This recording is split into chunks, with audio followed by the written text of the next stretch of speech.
Hey, everybody, and welcome to another episode of Soul Focused Radio. This is your host, Martin Friedman. I am flying solo today, and I am excited to be here to continue the conversation that I started with you about a month or so ago around the healing that my mother and I have gone through. And today, we're going to talk about it through the lens of the spiritual benefits of forgiveness. And I'm excited to share my thoughts with you and a continuation of our story. We have a lot of new and exciting things coming up here on Soul Focus Radio. My co-host will be back. We're going to have some very special guests and some different topics, and super excited. And I'm ready to continue this conversation around the healing process that my mother and I are going through. At the Soul Focus Group, we're probably one of the first organizations in the social justice movement to find ourselves moving away from fighting against racism to creating human solidarity. What we found is that we could fight 24 hours, 48 hours, or all our lives, and after fighting all this time, we have nothing to show for it. It's because we haven't created anything for ourselves. At the Soul Focus Group, we are one of the few organizations who have moved from fighting against racism to creating an alternative to racism. And we invite you to join us. Let's stop fighting and start creating the outcome we really want to experience.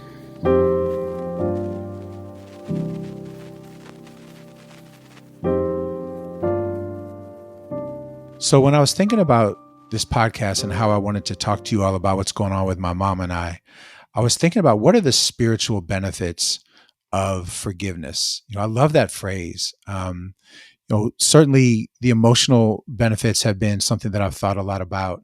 But, when I think about spiritual benefits of anything, I think about what makes me feel lighter, what makes me feel more joyous, what's uplifting, what connects me more to my infinite being, to my soul.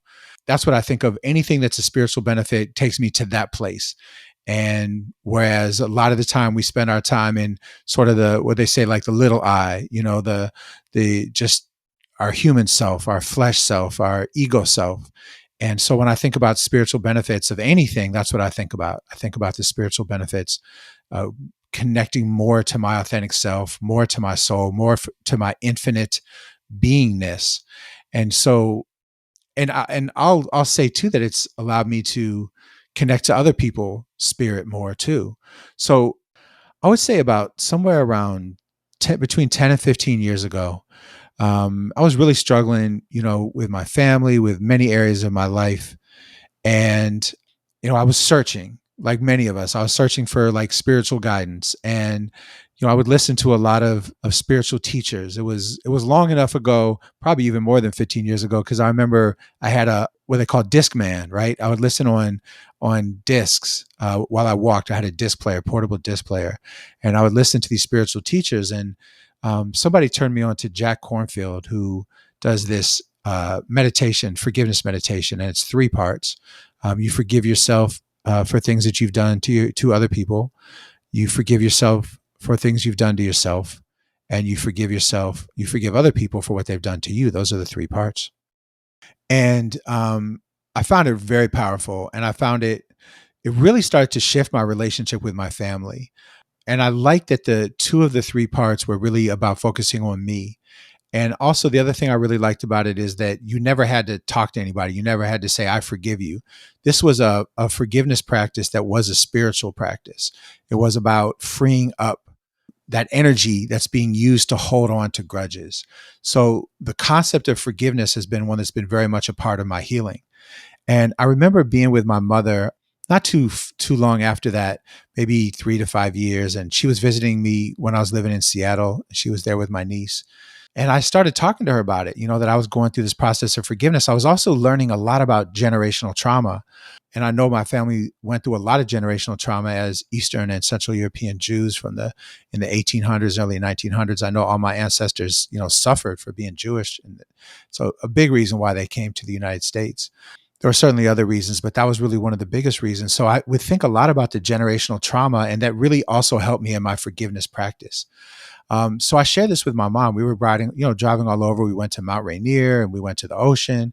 We had a lot of time in the car to talk. And my niece would sometimes participate, and sometimes she just she loved to read and just sort of be in her own world. So my mom and I had these deep conversations, and I told her I'd gone through a forgiveness process around her and my family, and that it was really helping me a lot. And I remember her saying, thinking about that, because I presented to her, like, her father did some really horrible things to her, both her parents, but her father really, really was a mess, and was pretty horrible. And I remember saying to her that I've had to learn to forgive him too, and forgive his father and his mother and my grandmother, and, all this whole line, because I've had to see like all the oppression and the trauma that they came out of that was unhealed. And she said, she would think about it, but it was hard for her to imagine forgiving, you know, her ancestors, because both her parents had passed on at that point. And I remember she called me about 2 or 3 months later, and she said that she had decided that she had thought a lot about what I said, and she appreciated, my forgiveness towards her. But she said she made the decision that she just didn't want to forgive her father. She just decided that that wasn't where she was at in her life. And I accepted it. I really did. Because I know it was a long process for me. And, part of forgiveness and part of the spiritual benefits of forgiveness for me is accepting people where they are and not trying to change them. That's a huge part of the way I'm learning to live my life.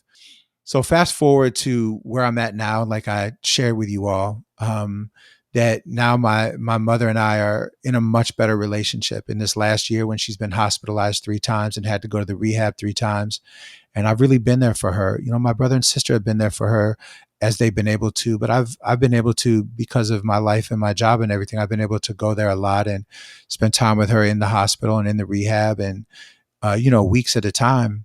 And, she's really come to like see me in a different light. And a huge part of that is because of the forgiveness process that I've gone through with her. And actually, I've made amends to her too. So she's had to forgive me, because I did a lot of foul things as a teenager. So she's definitely had to forgive me to be able to see me in this light, and for her and I to be like a team and to be able to work together, which is there's multiple kinds of benefits for forgiveness. There's certainly emotional benefits, spiritual, as I've talked about and we'll talk about more. And then there's also, the physical benefits of forgiveness, which is where you can be in the same room together. I may have mentioned this before, but I used to have like a 24 or 48-hour rule with my family, that I would not want to be with them for more than 24 or 48 hours. And obviously, I'm with my mom in a very intense and really intimate way when she's in these hospital rooms and these rehab rooms, for days and, weeks, not all the time, but, staying there with her for weeks, coming to see her for weeks, being close, being in the same city as her, so we're at a place where she's starting to share new things with me that she's never shared before. These things are freeing up my spirit, which is why I say there's a spiritual benefit to forgiveness, because we would not be in this place if it were not for forgiveness.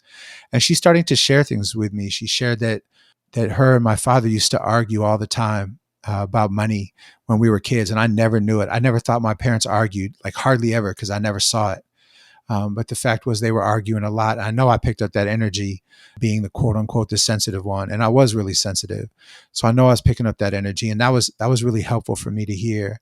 And then just last week, I wasn't in Cleveland with her, but just last week, we were talking about something, and as I mentioned in a previous podcast, her and I were both reading the Power of Now by Eckhart Tolle together, and so a lot of that is like just changing the way that I look at the world and that she looks at the world, and to not see everything through such a negative lens,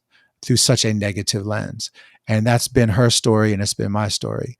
And so we were having a conversation around that last week, and she said to me, she said, I didn't know what to say to you all when you were kids and things were going bad or things were challenging or you were upset. She said, I didn't know that you were supposed to say everything's going to be okay or everything's going to be all right. And she said that was the case because nobody ever said that to her. And also, she didn't believe it. And she didn't want to tell us something she didn't believe. And she had no modeling of doing that. And it really hit me because, you know, the people that are closest to me in my life, they've often said, I love you, but or I love you and you're really negative and you don't seem to believe that everything's going to be okay or everything's going to work out. And it's true, I don't. And some of that is cultural from being, Ashkenazi Jewish, this idea of kinahora, which means basically the evil eye. And, as soon as everything is going good, something horrible is going to happen. Like the other shoe is going to drop. And this is something that gets passed down to us, which is to me, like that's a spiritual blocker. Like that's something that has blocked my energy of being successful and getting everything I want, being joyous, being happy, being optimistic, being emotionally stable. And it just really hit me that there's like a reason for it. And I didn't get mad at my mom. Like I said, I'm in a perpetual state of forgiveness with my mom now, like for real, because she's allowed me to really look and see what her life has been like. So this wasn't anything that made me mad. Actually, I saw it as a gift and I accepted it as a gift. And to build on that, which again, this is the gift to me. This is the spiritual gift or the spiritual benefit. I'm currently in therapy, and the therapy is focusing on addiction, healing from addiction, and inner child work. And I told my therapist this, and she was asking me, well, how did your parents approach like you and your life? And I remember like my dad and my mom, they had good lives in many ways, but they didn't really live the life they really wanted to live. They made a lot of sacrifices. And of course, that was true of my grandparents' generation. And I know of my great grandparents and on and on. And the truth was, nobody was really like working at a job that made them happy. Nobody really was happy.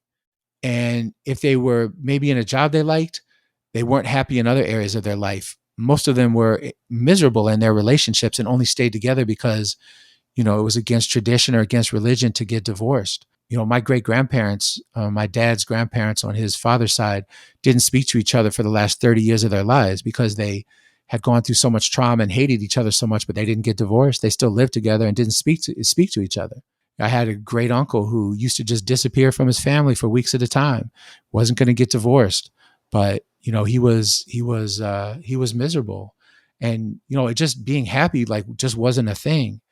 And I remember, you know, both my mother and my father, but especially my father, being jealous of some of what I was able to do, being proud of me, but also being jealous of some of the way I was able to earn a living, the college I was able to go to, which was coordinated study and alternative. And he would have loved it, but he didn't never had that opportunity. And my therapist asked me, she said, do you think that you will betray your family if you're happy and successful? If you're emotionally stable, if you're getting what you want out of life, if you're happy in your work. And I thought about it, and it actually, I didn't just think about it. It hit me, just it hit me in my body because it's exactly how I feel. I feel 100%. I have felt in my life 100% that I will betray my family and betray my ancestors if I'm successful, if I'm happy, if I'm living my life in a way that brings me joy. Like joy is betrayal. And then I also realized that I repeated that. There was a lot of repetition of that in my relationships, and I attracted a lot of people to me, especially in the organizing space where I wasn't allowed to be successful. I wasn't allowed to be successful because like I was a white guy doing anti-racist work or various other things, but I wasn't allowed to make money off of what I was doing. I wasn't allowed to be happy. This is how I felt. I should just say this is how I felt all the time. I felt like the word accountability was used in a way to say, you have to limit yourself. You can't be happy, can't be joyous, can't be emotionally stable, can't be in a place of healing from your trauma. I certainly never felt like I could take time and energy to do that. Those are spiritual blockers for me that blocked my spiritual growth. And I'm not blaming it on anyone else because I attracted these relationships and it makes sense to me now. But it was such a gift that my mother gave me by telling me that because it allowed me to see these patterns and it allowed me to see that I have come to believe that my success and my happiness and my emotional stability and my spiritual growth will be seen as a betrayal to people that I love and care about and who love and care about me. And so for me, in this past week, I've been journaling on this, I've been meditating on it, and I've realized that I have to be in a state of forgiveness for something new. And that new thing is I have to be in forgiveness of my ancestors when they were here on earth, not wanting me to be successful. And when we come back in just a moment, I'm going to tell you a little bit more about what that process is looking like for me as I continue to talk about the spiritual benefits of forgiveness.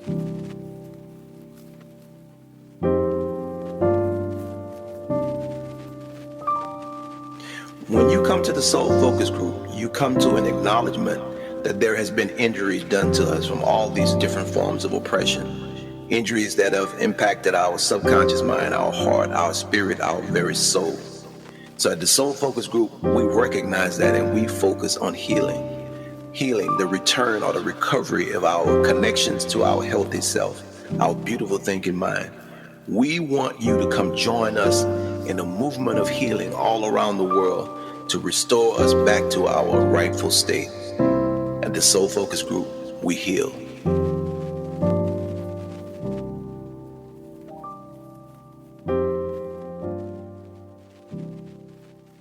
So, as I was saying, the process that I'm in now through meditation, through journaling, through shifting the focus of my energy is to forgive my ancestors and those that are still living, family, friends, colleagues, mostly people that I don't really talk to very much anymore. One of the great things about my life is that I have surrounded myself with the closest people in my life who actually want me to be successful and I believe won't feel betrayed by success. And when I say success, I'm not talking about just financial success, but I'm talking about all kinds, including financial, but I'm talking about like emotional success, like, healing, spiritual, physical, all of that. And the people in my life are very vocal about wanting me to be successful. And I still do have some lingering feelings like, oh, well, will this disrupt my relationships if I'm doing well? Like doing well is not a thing that I was ever conditioned to want to do because doing well was something I was never conditioned to expect that would ever happen in my life. It just wasn't. So the process I'm in now, which is a process of forgiveness, but now it's a process of forgiveness on a more spiritual plane. So now I'm really trying to connect to my ancestors' spirits. And this is just the way I look at it. I'm not asking anybody. This is not a religious belief or anything.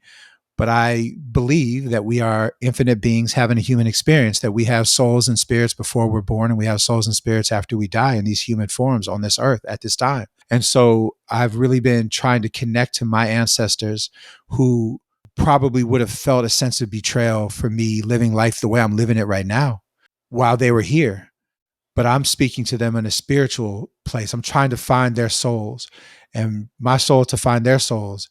And my sense is that on a soul level, they very much want me to have what they didn't have. And that's really helping free me up. That on a spiritual level, I'm forgiving them from the restrictions that I felt, the contraction of life where you couldn't be expansive that I felt generationally passed down from them. And I'm in a process of forgiveness around that on a spiritual level. And I'm reaching out to their spirits and I'm saying, like, on a spiritual level, aren't you happy that I'm happy? Aren't you happy that I'm able to experience things that you never could? Isn't that why you had children and children and children's children? Isn't that why? So that we could live a better life, not just financially, but so that we could live a life that had a level of spiritual elevation, a level of expansion. When I think about my ancestors, they lived very contracted lives. Their lives were limited to just really, in many ways, trying to survive in many different ways, financially survive, but also trying to survive just like emotionally and for many of them, trying to survive in places where they were hated just for their identity, just for being Jewish, trying to survive when they came over here. Like, that's my descendancy is people that had contracted lives just because they were trying to survive. And so the forgiveness practice that I'm in right now is to free myself of any, bondage that I might feel, the indebtedness that I have to stay contracted to honor their contractedness. Like that's really, to me, what the main spiritual benefit of forgiveness is that I forgive them. And in a sense, I ask them to forgive me and I forgive myself for not staying contracted and not limiting myself because they were limited. And that some way I feel like my limiting myself honors their being limited. And really, to be honest, it spreads out past just my family and my ancestors. But I know so many people in this world are suffering right now. And so many people in this world have limited and contracted lives. And there's a part of me, I was raised with a lot of guilt, but there's a part of me that also feels like I have to stay small. I can't be expansive while other people are suffering. And that that is not the way the spiritual world works as I understand it. That actually the best thing that I can do is live as spiritual and as expansive a life as possible.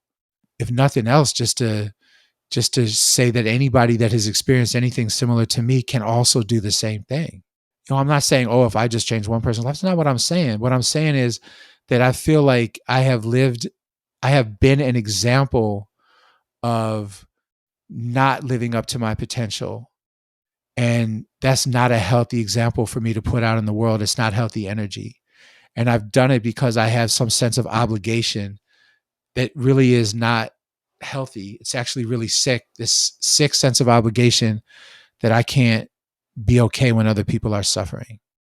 So for me, the path to, the spiritual path of forgiveness, the spiritual benefits of forgiveness is that it opens us up to reconnect with our authentic self, with our spirit and our soul, and that allows us to connect and be open with other people on a different level. And I see that happening with my mother. My mother and I are able to interact on a spiritual level we never did before. She has a level of trust in me she never did before. I trust her in ways I never did before. And so the openness that's come from the forgiveness process is having benefits for both of us. And we're in a place that neither of us ever thought we would be. And I'm in a place in my life, just about to turn 60 years old, that I never thought I would be. I've said this before on this podcast, but I spent a lot of my life not wanting to be alive and overtly trying to kill myself, but also very passively trying to kill myself through weight induced health issues. And I think that part of that contraction for me was that feeling that as soon as I embraced being alive, something horrible would happen to me. Like I would die. And so over these last like 5, 7 to 10 years of the processes I've been working, a lot of different processes, but all of it culminating in the work that, the spiritual side of the work that we do at Soul Focus Group. I don't feel that way anymore. I actually am really embracing being alive. And I know that would never have happened if I had not gone through a forgiveness process. Just embracing that I chose to be here, that my spirit chose to be here. That's a huge, huge benefit of the forgiveness process that I've gone through.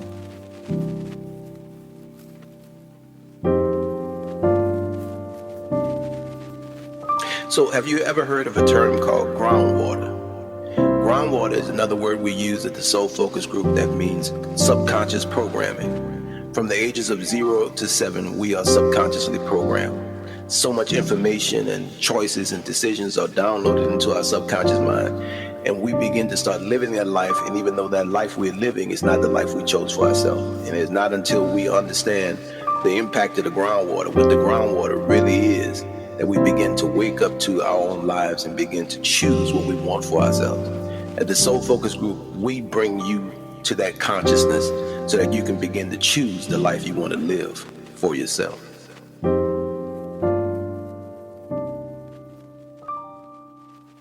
Thank you all for listening to my story. As I was talking, I felt this very, very strong connection to myself and to all of you, and a trust in myself to be able to share what I'm sharing on this level. And I appreciate the feedback that I've gotten. I've gotten really tremendous feedback on, the vulnerable sharing in my story and all the stories that we have. And it's, certainly going to be all of us that are going to be sharing in different ways moving forward. And we're going to share different spiritual concepts with you all and in many different ways coming up. We have a new series called A New Mind, which is going to be premiering in a week or two with a very special guest that we'll tell you more about soon. And it's just an opportunity to learn about, different spiritual perspectives. in the world, and that continue to build on. We continue to build on at the Soul Focus Group, because, as you know, we're Soul Focus Group is all about combining spiritual consciousness with social consciousness, spiritual awareness, and social awareness. And you know that because you're here with us. We thank you. We're so happy that you're here with us. We love you. We care about you. We're glad to have you on the journey with us. This is a journey to expansiveness, a journey to openness, a journey towards spiritual benefits. And we will ask you, as we always do, to go to soulfocusedgroup.com, check out everything we're doing, subscribe and like us, and also please stay safe, stay well, and most of all, stay soul